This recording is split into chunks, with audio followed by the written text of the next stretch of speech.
على عباده الذين اصطفى أما بعد فقد قال الله تبارك وتعالى في القرآن المجيد والفرقان الحميد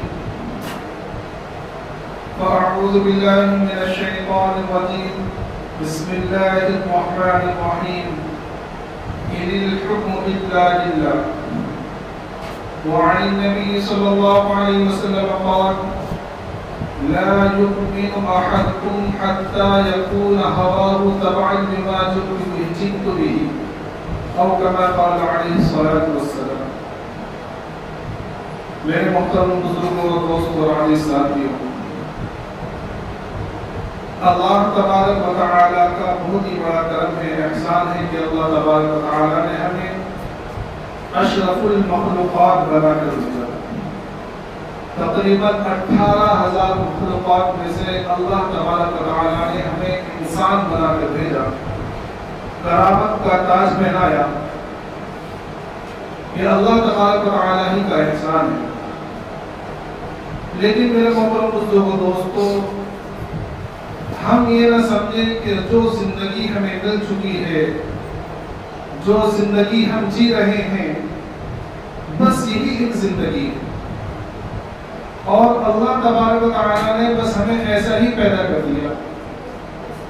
اس بات کو اللہ تبارک و تعالیٰ نے جتایا ہے، اَيَحْسَبُ الْإِنسَانُ أَن يُتْرَكَ سُدًى،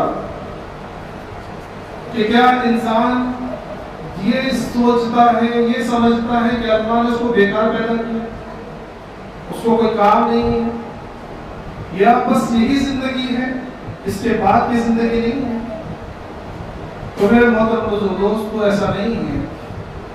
اللہ تبارک و تعالیٰ نے ایک وقت مقرر کیا ہے اس دنیاوی زندگی کا اور انسانوں کی زندگی کا۔ نہ دنیاوی زندگی پائیدار ہے، نہ دنیا پائیدار ہے، نہ انسان پائیدار ہے۔ ہر ایک کو فنا ہے، بقا صرف اللہ ہی کے لیے ہے۔ اللہ فنا سے پاک ہے، اللہ باقی ہے، اللہ ازل سے ہے اور ابد تک رہے گا۔ اللہ کی ذات کے علاوہ جتنی بھی مخلوقات ہیں، جتنی بھی چیزیں ہیں، وہ سب فنا ہو جانے والی ہیں۔ تو یہ زندگی ہمیں ایسے ہی نہیں ملی ہے کہ بس کھاؤ پیو عیش کرو، جو چاہے وہ کرو، کوئی پوچھ نہیں ہوگی، ایسا نہیں ہے۔ اللہ تبارک و تعالیٰ نے اسی وجہ سے ہر مسلمان کو دن میں 5 وقت ہر نماز کے اندر اس بات کو یاد کرنے کا حکم دیا کہ تمہیں کیا کرنا ہے اور آخر میں تمہارا انجام کیا ہوگا۔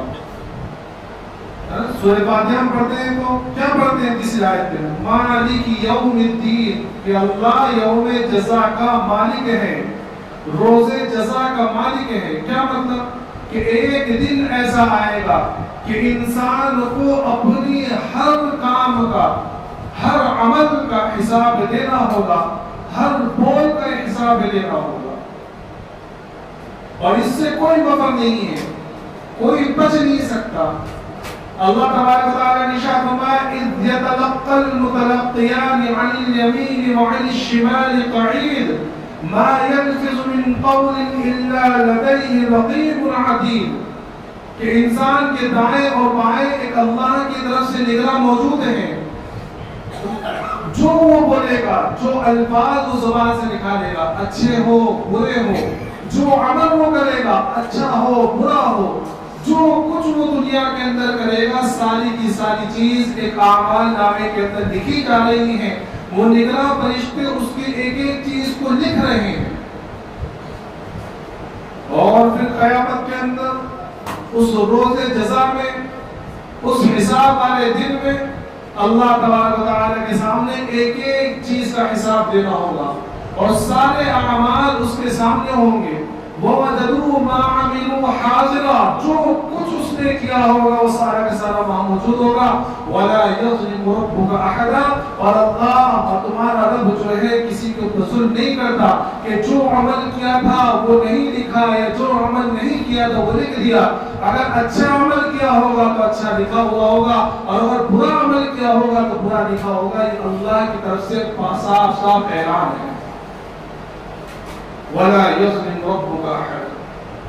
اب چونکہ مسئلہ یہ ہے کہ ہمارے اوپر جب اتنی بڑی پابندی لگا دی گئی ہے، ہمارا یہ کہنا کہ ہم اللہ کو مانتے ہیں، اللہ کے رسول صلی اللہ علیہ وسلم پر ہمارا ایمان ہے، اس کہتے ہی اس عمل کے یا ان الفاظوں کو کہتے کے ساتھ ہی بہت سارے احکامات ہماری طرف متوجہ ہوتے ہیں۔ ہمیں نماز پڑھنی ہوتی ہے، روزہ رکھنا ہوتا ہے، حج کرنا ہوتا ہے، مال کو زکات ادا کرنی ہوتی ہے، اور اگر جھوٹ سے بچنا، غیبت سے بچنا، اچھے عمل کرنا، یہ ساری پابندیاں ہیں۔ تو اب یہ سوچ میں سمجھ میں آتا ہے اور یہ ذہن میں یہ بات آتی ہے کہ اللہ یہ سارے عمل ہم سے کیسے ہوں گے؟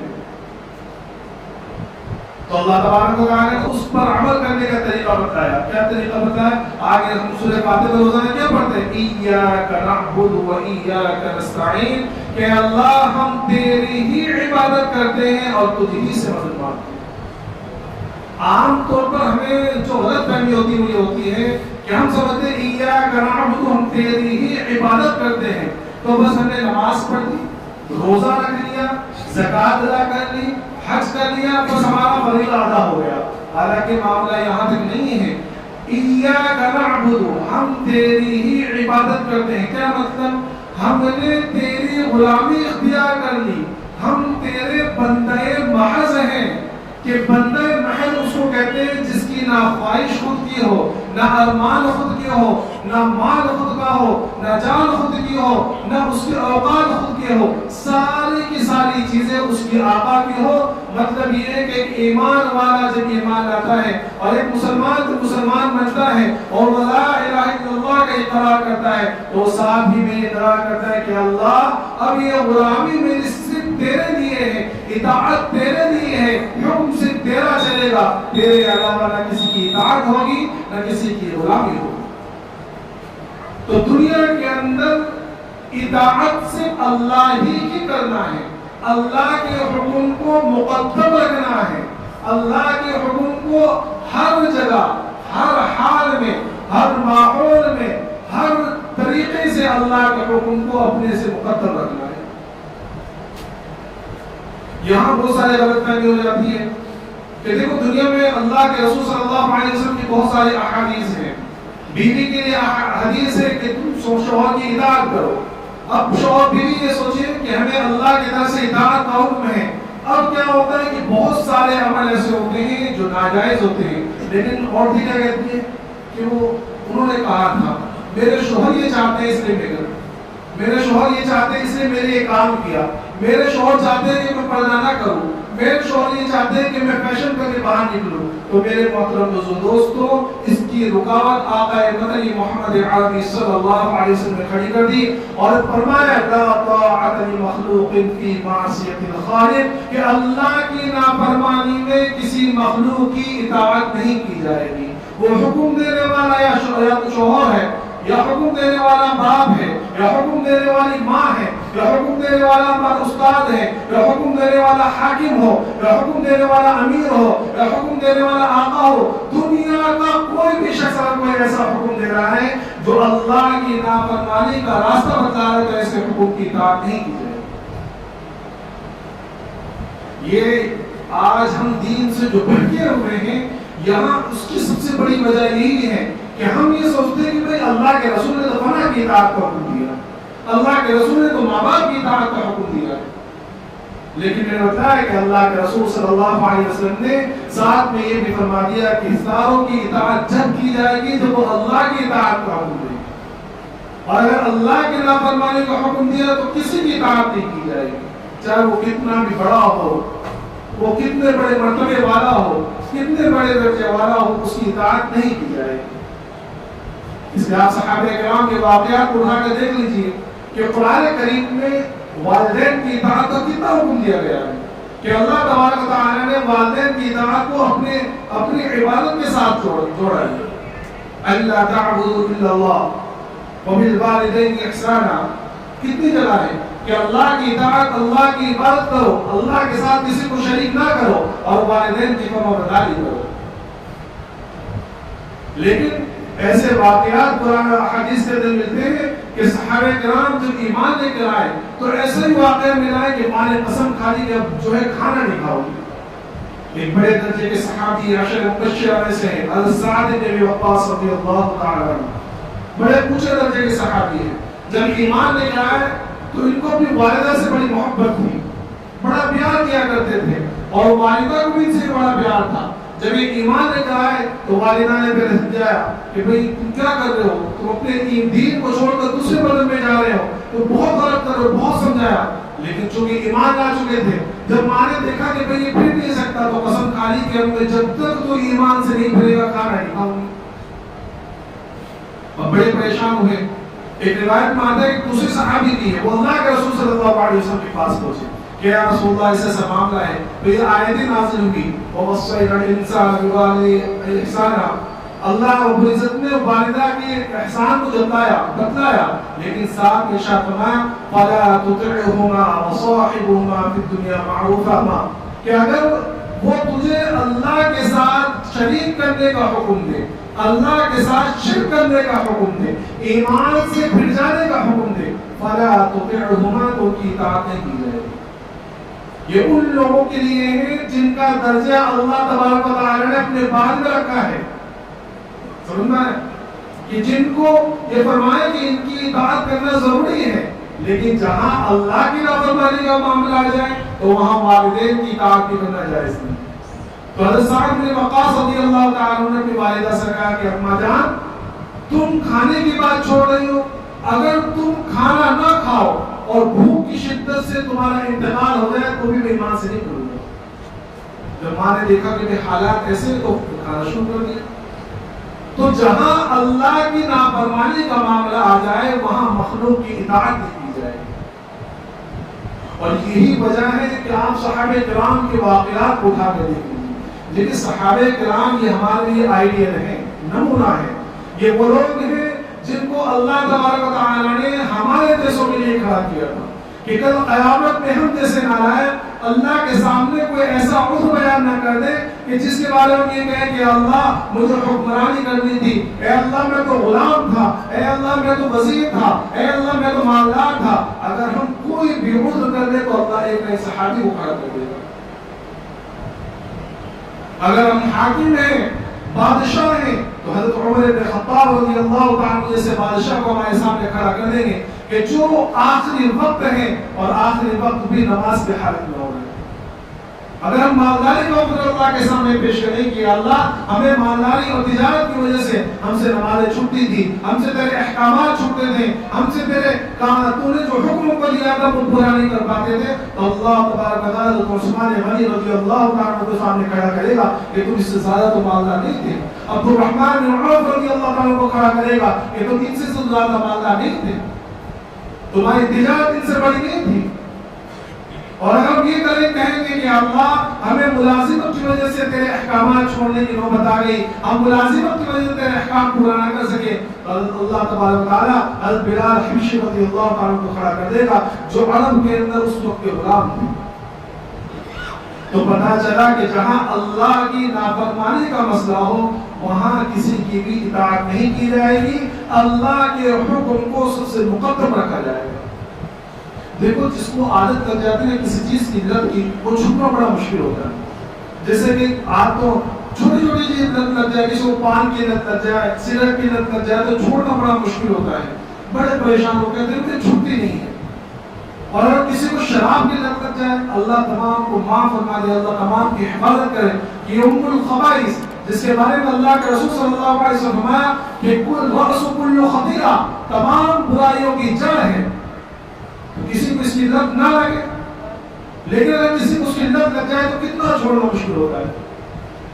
ایک قانون بنا تھا 1922 میں یورپ کے اندر، جو لوگوں نے قانون بنایا ان لوگوں نے سوچا کہ یہ شراب بہت بری چیز ہے، اس کے بڑے نقصانات ہیں، تو ان لوگوں نے پابندی لگا دی کہ اب شراب بننی بند ہو جائے گی، بین لگا دی، کوئی پیے گا نہیں، اور پورے ملک کے اندر یورپ کے اندر یہ قانون نافذ ہوا 1922 کے اندر۔ اب قانون نافذ کر دیا، اب قانون کی پاسداری کون کرے گا؟ پولیس وغیرہ کرے گی، دیکھے گی۔ اب ہوا یہ کہ وہ پولیس والوں کے سامنے نہیں پیتے، کھلے عام نہیں پیتے تھے، لیکن اب کیا کہ انہوں نے گھروں کے اندر بھٹیاں بنا دی، کہ پہلے تو کارخانوں کے اندر بنتی تھی، تھوڑی بہت صفائی وغیرہ ہو جاتی تھی، اب ان لوگوں نے شراب پینے کے لیے کیا کہ اپنے گھروں کے اندر بھٹیاں بنا لی اور کیسی گندی شراب بنائی جا رہی ہے اور پی جا رہی ہے، اور زیادہ تکلیف ہوئی. کیوں؟ کیونکہ یہ جو قانون بنایا تھا یہ قانون انسانوں کا بنایا تھا. دلوں کے اوپر محنت نہیں کی گئی تھی، ان کے اوپر کسی ان کے دلوں کے اندر کسی کا خوف نہیں تھا، انسانوں کا خوف تھا. اور انسان کہاں تک نگرانی کرے گا؟ بھئی وہ سڑکوں پہ نگرانی کرنے گا، جنگل میں کون نگرانی کرنے جائے گا، گھروں کے اندر کون نگرانی کرے گا؟ وہاں تو نگرانی کرنے والے ذات صرف اللہ تبارک و تعالیٰ کی ہے، جو علیم بذات الصدور ہے، جو علیم خبیر ہے. تو جب یہ دیکھا کہ اور زیادہ بیماریاں پھیلے تو انہوں نے وہ قانون واپس لے لیا. اب آئیے آپ عرب کی طرف.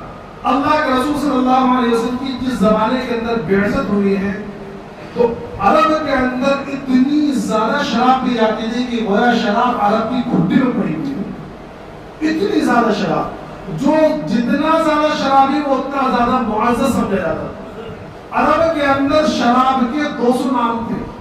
کتنے؟ 200 نام تھے صرف شراب کے.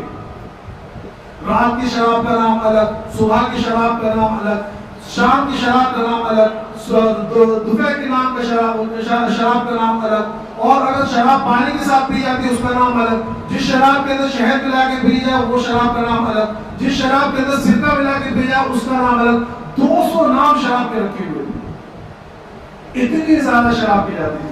بلکہ اللہ کے رسول صلی اللہ علیہ وسلم کو جب نبوت ملی، کچھ چند صحابہ، کچھ لوگ صحابہ کرام ایسی بھی تھے جنہوں نے اپنی کفر کی حالت میں بھی اسلام آنے سے پہلے بھی انہوں نے کبھی شراب پاک نہیں لگایا. جیسا ابو بکر صدیق رضی اللہ تعالیٰ عنہ ہے، حضرت عثمان غنی رضی اللہ تعالیٰ عنہ، لوگ تو صحابہ کرام کو جیسے تھے. لیکن بہت سارے صحابہ کرام ایسے تھے جو اسلام لانے کے بعد اور مسلمان ہونے کے بعد بھی شراب پیا کرتے. بلکہ تاریخ میں یہاں تک لکھا ہے کہ غزوہ احد جو ہوا ہے تقریباً 2 ہجری 3 ہجری کو ہوا ہے. اسلام آنے کے بعد، مسلمان ہونے کے بعد میں تقریباً 13-15 سال کے بعد غزوہ احد ہوا ہے. اس میں لکھا تاریخ کہتے ہیں کہ صحابہ کرام نے رات میں شراب پی، صبح میں غزوہ احد کے اندر شریک ہوئے اور ویسے ہی شہید ہو گئے. اس وقت تک شراب پی جاتی تھی. ظاہر سی بات ہے کہ شراب کے عادی تھے، اور جس کے بعد جتنی زیادہ پرانی شراب اتنا زیادہ مالدار سمجھا جاتا تھا. لیکن پھر اللہ کا سب سے پہلا حکم آیا. جو لوگ سلیم الطبع لوگ تھے اور صحابہ کرام میں سے جنہوں نے کبھی شراب باہر نہیں لگایا تھا وہ اللہ کے رسول کے پاس آئے اور شراب کے تعلق سے پوچھا کہ یا رسول اللہ شراب کا کیا مسئلہ ہے؟ تو قرآن کی آیت نازل ہوئی کہ یہ لوگ آپ سے شراب کے بارے میں پوچھتے ہیں، ان سے کہہ دو کہ شراب کے اندر فائدے بھی نقصان بھی ہے، لیکن نقصان زیادہ ہے فائدے کم ہے. حرمت نازل نہیں ہوئی ہے. اس کے بعد پھر ایک حکم نازل ہوا کہ بھئی نماز کے ٹائم پر شراب نہ پی جائے. اس کے بعد میں حکم نازل ہوا کہ شراب بالکل حرام قرار دی گئی. تو اس کے بارے میں لکھا ہے انس رضی اللہ عنہ فرماتے ہیں کہ ایک مرتبہ جو ہے میں اپنے سوتیلے والد طلحہ بن عبید اللہ، یہ صحابی کون ہے؟ عشرہ مبشرہ میں سے ہیں. وہ لوگ جن کو اللہ کے رسول صلی اللہ علیہ وسلم نے ایک ایک کر کے جنت کی بشارت دی تھی ایک ہی مجلس میں کہ یہ جنتی ہے، میں نے اس حالت میں دیکھا ہے، یہ جنتی، یہ جنتی. یہ ان 10 صحابہ کرام میں سے. تو یہ حضرت انس رضی اللہ تعالیٰ کے سوتیلے والد ہیں. تو فرماتے ہیں کہ میں ان کے گھر پہ تھا اور شراب کا دور چل رہا تھا اور میں سب کو شراب بنا کر پیش کر رہا تھا. یہاں تک کہ جب شراب میں نے اس میں بھر دیا جام کے اندر اور وہ جام لوگوں نے اٹھایا، اسی حالت میں اللہ کے رسول کی منادی کی آواز آئی الا ان الخمر قد حرمت، کہ لوگوں خبردار کہ اللہ کا حکم نازل ہوا ہے کہ آج اس میں شراب حرام ہے. تو تاریخ کے اندر یہ بات لکھی ہے، حضرت انس رضی اللہ عنہ خود بیان کرتے ہیں اس مجلس کا واقعہ کہ جس کے ہاتھ میں جام تھا اور وہ جام ہونٹوں کے قریب تھا، اس میں سے ایک گھونٹ میرا گوارا نہیں کیا، فوراً میں سے پھینک دیا. جس کے منہ کے اندر تھا اس نے اس کو حلق سے نیچے اتارنا گوارا نہیں کیا، فوراً پھینک دیا. جس کے گھروں کے اندر مٹکے رکھے ہوئے تھے انہوں نے اپنے پورے مٹکے پھینک پھوڑ دیے. لکھا ہے کہ 3 دن تک مدینے کی گلیوں کے اندر اور مدینے کی نالیوں کے اندر شراب ایسی بہ رہی تھی جیسے بارش میں بارش کا پانی بہتا ہے. کسی نے یہ تک نہیں سوچا کہ یہ شراب جو رکھی کافروں کو بیچ دے، بلکہ ایک صحابی کے بارے میں آتا ہے کہ وہ اپنا پورا مال ختم کر شراب لے کر آ رہے تھے پورے مال کی تجارت کے لیے، اور وہ مدینے کے باہر ہی تھے. کہ ان تک یہ خبر پہنچی کہ شراب کو حرام قرار دیا گیا ہے اور شراب کی حرمت حاصل ہو گئی ہے، تو ان صحابی نے یہ تک گوارا نہیں کیا، انہوں نے یہ نہیں سوچا کہ میں اپنا سارا مال لے کر اور سارا مال خرچ کر کے میں شراب لا رہا ہوں، کسی کافر کو بیچ دوں کم از کم میرا مدت تو نکل جائے. نہیں، جیسے کہا تک آواز پہنچی ہے فوراً پورے مٹکے توڑ دیے. تو پتا چلا ہے یہ وہ چنگاری تھی جو یہ سمجھتے تھے کہ نہیں، اللہ کا حکم سب سے مقدم ہے، اللہ کے حکم کے آگے کسی کا حکم نہیں چلے گا، اللہ کے سامنے کسی کے جذبات نہیں چلیں گے، اللہ کے حکم کے سامنے کسی کے خواہشات، کسی کے ارمان اور کسی کے جذبات کوئی اہمیت نہیں رکھتے. اللہ کا حکم سب سے مقدم ہے. سمجھنا آ رہی بات؟ جس وقت ہمارے ذہن میں یہ بات جم گئی کہ اللہ کا حکم سب سے مقدم ہے، اس وقت سے ہمارا اعمال پر جمنا آسان ہو جائے گا. آج جو ہمارا اعمال پر جمنا مشکل ہو رہا ہے، ہم گناہوں کے اندر ڈوبے جا رہے ہیں، اللہ کی نافرمانیاں کر رہے ہیں، اس کی سب سے بڑی وجہ یہ ہے کہ ہمیں اللہ کے حکم کی اہمیت نہیں ہے. ہم غیروں کے حکم کو مقدم رکھتے ہیں، حالانکہ ہونا کیا چاہیے کہ اللہ کا حکم سب سے مقدم. سمجھ میں آ گئی یہ بات؟ اب اس بات کے تناظر میں ایک بات آپ کے سامنے میں پیش کرنا چاہتا ہوں. یہ ہے کہ جو آج ملک کا ماحول چل رہا ہے وہ یہ چل رہا ہے کہ موجودہ حکومت مسلمانوں کو ہر طریقے سے پریشان کرنا چاہ رہی ہے.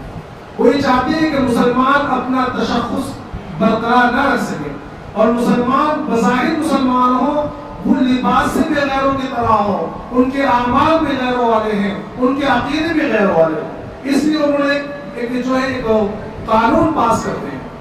پتہ نہیں آپ لوگوں کو معلوم ہے نہیں، اور میں نے پچھلی مرتبہ یہ کہا تھا کہ ہماری بہت بڑی غفلت ہے کہ ہم اپنے حالات سے ناواقف ہیں. تو ایک قانون پاس ہونے والا ہے جس قانون کو UCC کہتے ہیں، یونیفارم سول کوڈ. یہ کیا قانون ہے؟ یہ قانون یہ پروپیگنڈا پھیلایا جا رہا ہے کہ ہندوستان ایک گھر ہے اور ایک گھر کے اندر رہنے والوں کے الگ الگ قانون کیوں. حالانکہ یہ سارا پروپیگنڈا ہے. اصل میں مسلمانوں کو اپنے تشخص سے ہاتھ دھونے کے لیے اور ان کو وہ تشخص باقی نہ رہے، وہ امتیاز باقی نہ رہے، مسلمان باقی نہ رہے، مسلمان نام کے مسلمانوں، اس کی کوشش کی جا رہی ہے. اور ایک بالکل ضابطے کے ساتھ اور ایک بالکل نظم کے ساتھ مسلمانوں کو اقتدار کی طرف پیش کیا جا رہا ہے. سمجھنا کہ وہ ذہنی طور سے اقتدار کی طرف لے جایا جا رہا ہے. اس قانون کو پاس کرنے کے لیے لا کمیشن کے پاس یہ بل گیا ہے. لا کمیشن نے ایک رائے مانگی ہے تمام عوام سے، پورے ہندوستان کے لوگوں سے رائے مانگی ہے کہ بھائی تم اپنی رائے پیش کرو کہ یہ قانون پاس ہونا چاہیے نہیں ہو.